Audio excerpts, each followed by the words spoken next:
Baik, bismillahirrahmanirrahim. Assalamualaikum warahmatullahi wabarakatuh. Perkenalkan, nama saya David Hardiago. Saya adalah dosen dari Departemen Hukum Pidana Fakultas Hukum Universitas Islam Riau. Dan dalam segmen kali ini, sebagai salah satu persyaratan dalam mengikuti sertifikasi dosen berupa PDD UKT-PT, saya akan mendeskripsikan salah satu mata kuliah dengan judul Hukum Pidana Khusus. Baik, mata kuliah Hukum Pidana Khusus pada dasarnya adalah mata kuliah yang disajikan kepada mahasiswa semester 7 Fakultas Hukum, di mana mata kuliah ini adalah mata kuliah wajib kekhususan Departemen Hukum Pidana dengan bobot SKS 2 SKS dan kode IH 217162. Mata kuliah ini disajikan dalam 16 pertemuan, di mana 14 pertemuan adalah tatap muka interaktif antara dosen dan mahasiswa. Sedangkan 2 pertemuan lainnya, yaitu pertemuan ke-8 adalah evaluasi dalam bentuk ujian tengah semester, dan pertemuan terakhir atau pertemuan ke-16 adalah evaluasi kedua terkait dengan ujian akhir semester. Nantinya, materi yang akan dibahas dalam satu pertemuan mata kuliah Hukum Pidana Khusus diantaranya ada materi tindak pidana korupsi, tindak pidana narkotika, tindak pidana pencucian uang, tindak pidana khusus dan pertanggungjawaban korporasi, kejahatan terhadap lingkungan hidup, tindak pidana terorisme dan hak asasi manusia, cybercrime dan hukum ITE, restoratif justice dan kebijakan non-penal, tindak pidana korporasi dalam KUHP nasional, integrasi hukum pidana khusus dalam KUHP nasional, kejahatan HAM berat, studi kasus penerapan hukum pidana khusus, dan yang terakhir adalah simulasi dan presentasi yang terkait dengan pemecahan kasus hubungan dengan hukum pidana khusus. Capaian pembelajaran lulusan yang nantinya akan diemban di dalam mata kuliah ini diantaranya ada CPL 1, yakni berkontribusi dalam peningkatan mutu kehidupan bermasyarakat, berbangsa, bernegara, dan kemajuan peradaban berdasarkan Pancasila. CPL 2 menguasai konsep teoritis tentang ilmu hukum yang meliputi definisi hukum, kaidah ilmu hukum, teori-teori ilmu hukum, peristiwa hukum, subjek dan objek hukum, serta asas hukum. Lalu CPL 3 mampu menerapkan pemikiran logis, kritis, sistematis, dan inovatif dalam konteks pengembangan atas implementasi ilmu pengetahuan dan teknologi yang memperhatikan dan menerapkan nilai humaniora yang sesuai dengan bidang keahliannya. Dan CPL yang keempat yaitu mampu mengaplikasikan konsep ilmu hukum untuk menganalisis peristiwa-peristiwa hukum di masyarakat melalui penyelesaian sengketa hukum secara litigasi dan non-litigasi yang berkarakter dan berorientasi pada perkembangan ilmu pengetahuan dan teknologi. CPL ini adalah CPL yang ditetapkan oleh Prodi yang sudah dimasukkan ke dalam RPS dan sudah disahkan oleh Kaprodi dan Kepala Unit Penjaminan Mutu dari Fakultas Hukum Universitas Islam Riau. Selanjutnya, CPMK yang juga sama telah divalidasi oleh Kaprodi dan oleh Kepala Lembaga Penjaminan Mutu, diantaranya ada 4, yaitu CPMK 1, mahasiswa mampu menjelaskan konsep dasar dan prinsip-prinsip hukum pidana khusus. CPMK 2, mahasiswa mampu mengidentifikasi peraturan perundang-undangan pidana khusus yang spesifik pada kajian kejahatan luar biasa atau extraordinary crimes. Lalu CPMK 3, mahasiswa mampu menganalisis penerapan hukum dalam sistem peradilan pidana khusus yang terjelma pada putusan pengadilan. Dan CPMK 4, mahasiswa mampu merancang atau menyusun argumentasi hukum berdasarkan kasus konkret dalam penegakan hukum pidana khusus. 3 komponen utama yang digunakan dalam pembelajaran ini yaitu delivery, interaction and assessment atau metode DIA, masing-masing digunakan secara efektif pada setiap pertemuan sampai dengan akhir pertemuan dalam bentuk evaluasi nantinya, di mana dalam konteks delivery sebagai salah satu bagian yang digunakan dalam segmen perkuliahan ini, saya memberikan RPS dan materi yang dapat diunduh di dalam link pembelajaran yang terkoneksi dengan web cerdasuir.ac.id yang merupakan website pembelajaran di Fakultas Hukum Universitas Islam Riau. Selanjutnya, untuk interaction, di sini saya melakukan diskusi 2 arah dengan mahasiswa di dalam kegiatan perkuliahan, baik dalam konteks diskusi kelompok, diskusi antar individu, maupun diskusi yang ditujukan untuk melakukan pemecahan kasus, contoh kasus, dan yang lain sebagainya. untuk asesmen di dalam perkuliahan ini yang digunakan nantinya meliputi penilaian atas unsur tugas, kuis, diskusi individu maupun diskusi kelompok, serta nantinya akan dilampirkan di dalam laman yang digunakan pada perkuliahan, yaitu laman cerdas.uir.ac.id, serta beberapa aspek penilaian yang masuk dalam bentuk formatif yang sesuai dengan RPS, meliputi aspek keterampilan umum, keterampilan khusus, sikap, dan pengetahuan, untuk akhirnya nanti akan dikumulasikan bersama dengan evaluasi akhir berupa ujian tengah semester dan ujian akhir semester. Referensi yang digunakan dalam kegiatan perkuliahan ini meliputi baik referensi utama maupun referensi pendukung, di mana dalam tataran referensi utama baik meliputi buku-buku referensi yang dijadikan sebagai parameter atas pengajaran dan beberapa jurnal ilmiah, termasuk salah satunya adalah jurnal dari saya sendiri yang berkaitan dengan mata kuliah yang saya ampu ini, yaitu mata kuliah Hukum Pidana Khusus.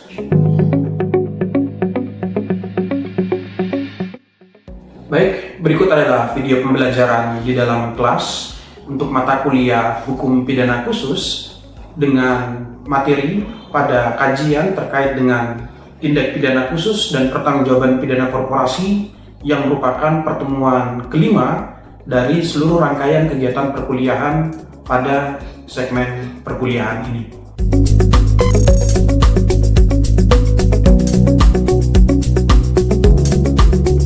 Baik, bismillahirrahmanirrahim. Assalamualaikum warahmatullahi wabarakatuh. Waalaikumsalam warahmatullahi wabarakatuh. Oke, rekan-rekan sekalian, kita lanjutkan pertemuan kita dalam segmen ini. Ini ada pertemuan kelima mata kuliah Hukum Pidana Khusus, dan materi kita itu spesifik bicara tentang pertanggungjawaban pidana korporasi dalam tindak pidana khusus. Namun sebelum masuk lebih jauh, saya ingin pastikan ke teman-teman sekalian, teman-teman dalam keadaan sehat ya? Baik, teman-teman sekalian, untuk mengawali pertemuan kita pada hari ini dan lebih lanjut, mari kita berdoa menurut keyakinan dan kepercayaan masing-masing. Berdoa dimulai.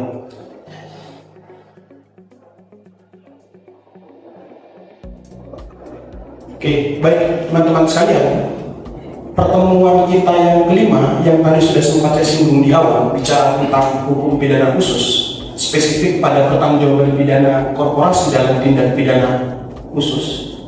Ini melanjutkan materi dari pertemuan kita yang sebelumnya atau pertemuan keempat, yang mana dalam pertemuan atau segmen sebelumnya kita bicara tentang materi tindak pidana pencucian uang sebagai hukum pidana khusus. Jadi paling tidak kita bisa pahami bersama bahwa hukum pidana khusus sebagaimana yang telah kita bahas dalam segmen-segmen pertemuan sebelumnya adalah kajian tentang aspek hukum pidana yang materinya berada di luar kitab undang-undang hukum pidana dan formilnya berada di luar kitab undang-undang hukum acara pidana. Dan dalam segmen ini fokus utama kita adalah bicara tentang subjek atau bicara tentang pelaku, karena dalam konteks hukum pidana khusus ternyata memiliki pelaku yang sedikit banyaknya itu berbeda dengan subjek hukum pidana umum atau yang diatur di dalam kitab undang-undang hukum pidana kita yang pada saat ini yang merupakan warisan dari Wetboek van Strafrecht voor Nederlands Indië atau KUHP warisan Hindia Belanda. Baik teman-teman sekalian, dalam segmen kita atau pada awal kajian tentang pertanggungjawaban pidana korporasi dalam tindak pidana khusus, paling tidak ada beberapa hal utama yang nanti akan kita bicarakan, di mana sumber rujukan utama saya untuk mengajar Anda di dalam segmen ini ada 4 rujukan. Pertama, buku dari Profesor Edward O.S. Giani. Ada 2 buku yang kita gunakan, ada Bunga Rangkai Hukum Pidana Khusus dan Prinsip-Prinsip Hukum Pidana Edisi Revisi, serta menggunakan jurnal saya sendiri, Korporasi sebagai Subjek Tindak Pidana Paten. Lalu kita akan spesifik pada kajian yang nantinya akan menjadi contoh bagaimana korporasi itu dianalisis sebagai subjek hukum pidana khusus spesifik pada Undang-Undang Korupsi, Undang-Undang Nomor 31 Tahun 99 dan Nomor 20 Tahun 2021. Lebih lanjut teman-teman sekalian, paling tidak ada beberapa tujuan pembelajaran yang nantinya akan kita tekankan pada saat segmen pertemuan kelima ini. Tujuan pertama, Anda atau mahasiswa diharapkan mampu untuk memahami dan menjelaskan pengertian korporasi sebagai subjek hukum pidana khusus. Yang kedua, Anda diharapkan untuk mampu mengidentifikasi argumentasi atas pengakuan korporasi sebagai subjek hukum pidana khusus. Dan tujuan yang ketiga, yang terakhir, Anda diharapkan mampu untuk mengidentifikasi teori-teori pertanggungjawaban pidana korporasi yang terdapat dalam berbagai undang-undang pidana khusus. Oke, kita masuk materi pembuka. Baik teman-teman sekalian, setelah tadi kita sudah perhatikan bersama apa yang menjadi tujuan dan referensi pembelajaran kita dalam pertemuan segmen kali ini, kita akan masuk ke materi yaitu terkait dengan korporasi sebagai subjek hukum pidana khusus. Tapi teman-teman sekalian, sebelum kita masuk lebih jauh, saya ingin mempertegas dulu dan mempertanyakan kepada teman-teman sebenarnya apa yang dimaksud dengan korporasi sebagai subjek hukum. Kajian ini menjadi penting teman-teman sekalian. Kalau teman-teman masih ingat salah satu ada rumusan yang sering saya katakan di awal kuliah, attractio sendemo portet primum, quaere lumina, quaere cognisio animulius rerum dependent, atau yang artinya untuk tahu sesuatu perlu untuk diketahui namanya terlebih dahulu agar dapat pengetahuan yang benar dan holistik. Maka analisis atau informasi awal terkait apa itu subjek hukum menjadi salah satu hal yang penting untuk diketahui. Oleh karenanya saya ingin lempar pertanyaan dulu kepada teman-teman sekalian. Subjek hukum, ada yang mau coba jawab apa itu subjek hukum? Oke, silakan. Subjek hukum itu Pak, segala sesuatu yang oleh hukum diberi hak atau kewajiban. Baik, betul ya teman-teman sekalian. Subjek hukum, kalau kita baca dalam beberapa referensi, termasuk referensi yang tadi digunakan, itu adalah pandangan dari Sudikno Mertokusumo bahwa subjek hukum itu didefinisikan sebagai segala sesuatu yang oleh hukum diberikan hak dan kewajiban. Jadi benar ya, kalau kita bicara tentang apa itu subjek hukum, maka paling tidak kita membicarakan tentang segala sesuatu yang oleh hukum diberikan hak dan kewajiban. Secara doktrin, pandangan itu diperkenalkan oleh orang yang namanya Sudikno Mertokusumo. Memang ada beberapa pandangan lain. Ada yang mengatakan bahwa subjek hukum itu adalah orang yang diberikan oleh hukum hak dan kewajiban. Tetapi pandangan demikian kiranya dalam beberapa segmen timbul perdebatan karena dalam perjalanan hukum modern subjek hukum itu ternyata sudah tidak lagi diartikan hanya terbatas kepada manusia saja, atau dalam arti lain sering diungkapkan sebagai istilah naturally person. Tidak demikian. Ternyata dalam perkembangan hukum pidana kontemporer, dalam konteks hukum pidana khusus, korporasi pun atau yang sering kita sebut sebagai subjek artifisial juga dianggap sebagai bagian dari subjek hukum yang punya hak dan kewajiban yang kurang lebih sama dengan subjek hukum yang bersifat umum. Maka dengan demikian, dalam segmen subjek hukum ini bisa kita simpulkan bahwa subjek hukum paling tidak adalah segala sesuatu yang oleh hukum diberikan hak dan kewajiban, dan frasa segala sesuatu sebagaimana dimaksud itu merujuk pada dua segmen utama. Ada segmen subjek alamiah atau naturally person, yaitu kita manusia, dan ada subjek hukum yang dikualifikasikan sebagai subjek artifisial atau dalam istilah Belanda sering disebut sebagai recht person, yaitu subjek yang non manusia yang penciptaannya itu adalah buatan. Salah satu contohnya adalah korporasi yang akan kita analisis lebih lanjut nantinya. Kita sudah bicara tadi tentang subjek hukum, di mana secara garis besar terbagi menjadi dua, ada yang alamiah, ada yang artifisial. Ketika kita bicara korporasi sebagai subjek hukum, maka kita akan bicara spesifik pada yang artifisial saja. Kalau kita melihat pada sistem hukum yang lain, contoh seperti hukum perdata atau hukum bisnis, mereka tidak menggunakan istilah korporasi untuk merujuk kepada subjek selain manusia atau subjek non alamiah, melainkan mereka menggunakan istilah badan hukum. Tapi dalam konteks hukum pidana hal ini tidak digunakan. Mengapa demikian? Karena frasa badan hukum itu hanya merujuk kepada PT, yayasan, dan koperasi. Dalam konteks hukum pidana, yang bisa melakukan tindak pidana atau yang bisa menjadi subjek hukum pidana itu tidak terbatas hanya kepada PT, yayasan maupun koperasi semata. Tetapi di luar daripada ketiga aspek tersebut itu bisa digunakan penerapan hukum pidana, sehingga dengan tujuan untuk membedakan istilah korporasi yang terdapat dalam hukum pidana dengan yang terdapat dalam berbagai sistem hukum pidana hukum lainnya, digunakanlah istilah korporasi. Jadi istilah korporasi ini spesifik hanya terdapat dalam konteks hukum pidana dan tidak terdapat dalam konteks hukum lainnya untuk menggambarkan frasa subjek selain manusia. Teman-teman sekalian, setelah kita bicara pada dua variabel tadi, baik itu variabel subjek hukum yang terdiri atas subjek hukum alamiah dan korporasi dan non badan hukum, lalu kita bicara subjek hukum korporasi, maka saya mengutarakan satu pertanyaan untuk teman-teman jawab. teman-teman bisa lihat di dalam slide. Pertanyaannya adalah, dari penjelasan terkait dengan dua variabel tersebut, baik itu subjek hukum dan subjek hukum korporasi, maka silakan teman-teman buatkan kesimpulan dalam 300 kata. Nantinya teman-teman bisa upload di laman cerdas.wir.ac.id supaya kita bisa diskusikan lebih lanjut terkait dengan apa yang teman-teman sampaikan tersebut dalam pertemuan segmen kali ini. Oke, teman-teman sekalian, tadi kita sudah sama-sama melihat ulasan yang teman-teman berikan di dalam laman cerdas.wir.ac.id sebagai salah satu learning yang kita gunakan dalam sistem pembelajaran.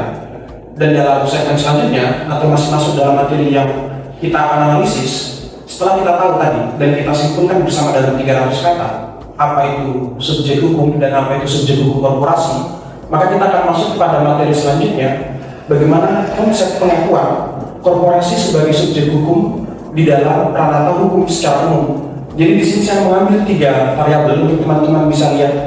Ada variabel hukum perdata, ada variabel hukum pidana, dan ada variabel hukum administrasi negara. Kalau kita melihat dalam konteks hukum perdata, maka ketika kita bicara ajaran subjek hukum, itu masih sesuai dengan pengertian awal dari subjek hukum itu sendiri, yaitu bicara tentang hak dan kewajiban yang endingnya, maka dia akan bicara bahwa korporasi itu hanya berbadan hukum. Hal ini teman-teman sekalian, kiranya kurang lebih sama jika Anda melihat dalam konteks hukum administrasi negara, di mana dalam konteks hukum administrasi negara, ajaran tentang subjek hukum itu masih diartikan sama dengan definisi awalnya, yaitu bicara tentang hak dan kewajiban yang intinya pun sama, bahwa mengkualifikasikan subjek hukum non manusia atau non alamiah sebatas hanya badan hukum. Tetapi ada perbedaan utama. Ketika perdata, maka dia bicara badan hukum yang bersifat private, sementara kalau hukum administrasi negara, dia badan hukum yang bersifat publik. Lalu bagaimana kalau dengan hukum pidana? Apakah masih sama? Ternyata jawabannya beda. Kalau tadi 2 sistem hukum lain yang bicara subjek hukum itu selalu berkaitan dengan hak dan kewajiban, maka hukum pidana tidak berhubungan sama sekali dengan hak dan kewajiban. Melainkan kajian utama subjek hukum di dalam hukum pidana hanya akan berhubungan dengan apakah subjek hukum yang dimaksud dapat atau tidak dimintakan pertanggungjawaban pidana. Jadi kalau kita bicara kajian tentang korporasi dalam ranah hukum pidana adalah satu-satunya yang berbeda karena sama sekali tidak bicara hak dan kewajiban. Dia bicara apakah kepada subjek hukum itu bisa atau tidak dijatuhi pidana, bisa atau tidak dimintakan pertanggungjawaban pidana. Tidak bicara tentang hak dan kewajiban. Oleh karenanya, ketika bicara korporasi dalam hukum pidana, kita tidak hanya bicara dalam konteks yang berbadan hukum saja, seperti PT, yayasan, dan koperasi dalam konteks hukum administrasi negara maupun hukum perdata. Tetapi dalam konteks hukum pidana, korporasi itu diartikan baik yang berbadan hukum maupun yang tidak berbadan hukum. Badan usaha, CV, dan kawan-kawan tetap dikualifikasikan sebagai korporasi, bahkan sampai perkumpulan harta kekayaan dan perkumpulan terorganisir dalam konteks hukum pidana tetap dikualifikasikan juga sebagai korporasi. Artinya tidak perlu korporasi itu hanya yang berbadan hukum semata. Maka dengan demikian kita bisa simpulkan, pertama, kajian subjek hukum dalam konteks hukum pidana berbeda dengan hukum administrasi maupun hukum perdata, karena tidak menekankan kajiannya pada apakah subjek itu punya hak dan kewajiban, melainkan apakah dia bisa dijatuhi pidana atau tidak. Dan yang kedua, perbedaan di antara ketiga aspek ini, khususnya hukum pidana dengan administrasi negara dan perdata, itu terletak pada pengakuan atau batasan dari subjek hukum yang diakui sebagai korporasi. Dimana kalau dalam konteks hukum perdata dan administrasi negara hanya yang berbadan hukum, maka dalam konteks hukum pidana lebih luas, karena baik yang berbadan hukum maupun yang tidak berbadan hukum. Bahkan kumpulan terorganisir dan kumpulan harta kekayaan dalam konteks hukum pidana tetap dikualifikasikan sebagai korporasi. Oke, teman-teman sekalian, tadi kita sudah bicara pada 2 aspek tentang apa itu korporasi dan bagaimana mekanisme pengakuan korporasi yang kita bandingkan dengan 3 sistem hukum antara hukum pidana, perdata, dan administrasi negara. Maka dalam materi selanjutnya, yang ini juga akan menjadi salah satu materi penutup kita dalam pertemuan ini, yaitu terkait dengan dialektika pengakuan korporasi yang lahir dari doktrin Maudlin dan Friedrich Karl von Savigny. Doktrin apa yang dimaksud? Jadi teman-teman sekalian, saat ini kita sudah mengakui korporasi itu sebagai bagian dari subjek hukum pidana. Tetapi kita masih mengakui sebatas pada hukum pidana khusus, belum masuk sampai kepada hukum pidana umum.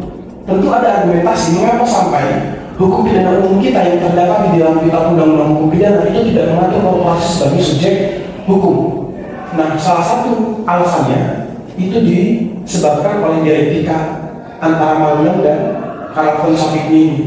Ada dua asas, ada asas universitas de lingkungan konteks dan ada asas societas de lingkungan konteks yang masing-masing memiliki arti bahwa korporasi itu tidak mungkin melakukan tindak pidana dan korporasi tidak dapat dipidana. Atas dua pengertian ini akhirnya lahir pemikiran bahwa korporasi itu tidak bisa dikualifikasikan sebagai subjek hukum pidana.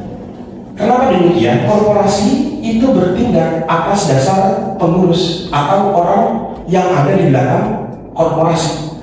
Maka menurut Magelang dan Frederick Carl von Savigny, yang dipidana bukannya korporasinya, melainkan orang yang ada di balik korporasi. Karena mereka menganggap korporasi secara mandiri itu tidak akan mampu untuk melakukan tindak pidana tanpa ada subjek alamiah yang berada di belakang korporasi. Maka mereka tidak ingin ada korporasi yang dipidana dengan argumentasi yang demikian.